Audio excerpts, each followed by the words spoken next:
We wrap up a week, perhaps to forget, for the Bulls. Joining us is Unlimited CEO and CIO Bob Elliott and Kestra Investment Management CIO Kara Murphy. Guys, happy Friday. Bob, stocks or gold?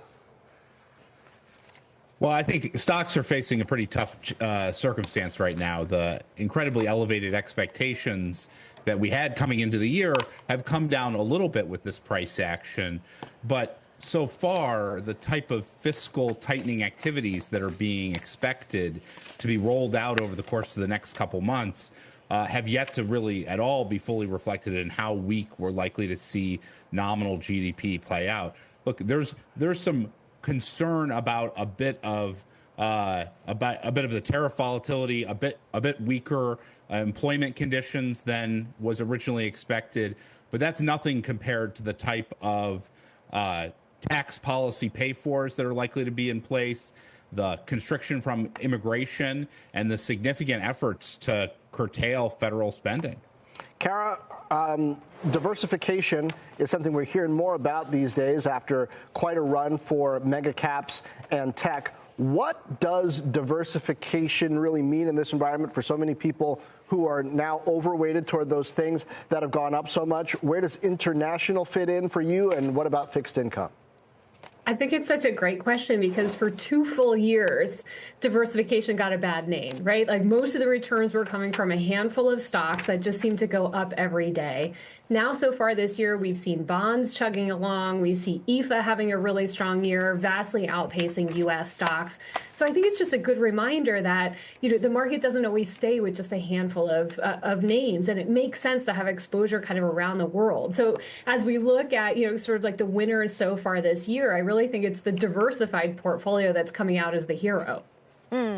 Bob, I want to get your thoughts about the push-pull, I'd argue, we're seeing in the market between monetary policy and the officials associated with that. Look no further than Fed Chair Powell this afternoon, whose words were taken as soothing by investors in this market, and fiscal policy. And yes, a lot of uncertainty, but keep in mind only 4.5 days into this, what I would call maybe a trade war, negotiation, whatever we want to call it as well, but obviously causing a lot of volatility.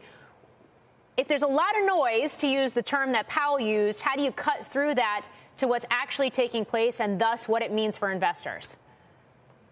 Well, I think the challenge in this sort of circumstance is there's an incredible amount of volatility. And so it's not a time to have high conviction in one direction or another, because one day we have 25% tariffs on our 3 major trading partners, and the next day they're all gone. And so that sort of volatility, very, very hard to manage. What we're seeing is that that's forcing professional money managers to take risk off the table. And part of what we're seeing in terms of the cross-market dynamic is that, the long positions that a lot of those leverage investors had are being drawn down. That's some of the market action that we're seeing in the tech names, and some of the short interest positions are getting cut back.